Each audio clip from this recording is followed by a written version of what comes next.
Kim Davis is back, and we're going to listen to her whine again. For those who don't remember, the embattled Kentucky clerk who was responsible for handing out marriage licenses, she refused to do so after Obergefell had cleared and was victorious in the Supreme Court. She ended up serving 6 days in prison, has got like almost $500,000 in costs between fees and I think restitution. So she's not been a happy woman for the last decade. But she just doesn't seem to understand that the free exercise clause does not apply when it comes to state-led actions, which giving out marriage licenses is a state-led action.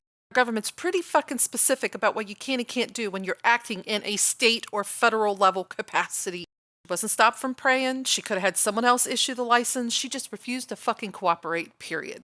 Here's the thing to keep in mind. You know, when public officials like Kim Davis use their personal faith to kind of go override the law, work around it or whatever, there's only one winner here. And it's not the person with the held belief. It's chaos, baby. Chaos. And if Kim Davis were to prevail in the Supreme Court, she would be giving chaos like myself a golden fucking ticket. And baby, I would love every minute of it. But the reality is she's not going in there to like overturn what happened to her. She's asking the Supreme Court to overturn the Obergefell decision. So she's going in on the weakest fucking argument possible. They'd have to rewrite the free exercise clause. At least like what counts as a state action or not. Like they'd have to redefine it, which sounds like they'd have to narrow it a lot. Because again, she could have had someone else do the marriage license and she refused. This would open up all types of protections. Like, you know, we could have a vegan clerk denying hunting license who's part of a religious nonviolence group would be like, nope, can't give you that gun permit. You could have a Satanist like myself denying every fucking marriage license application until everyone has free access to marriage licensing. You already see this playing out with all of these new 10 Commandment laws going on, like in Texas and Louisiana. But the reality is, because they're allowing 10 Commandments in schools, in Christian Bibles in schools under historical relevance, can't get my words straight.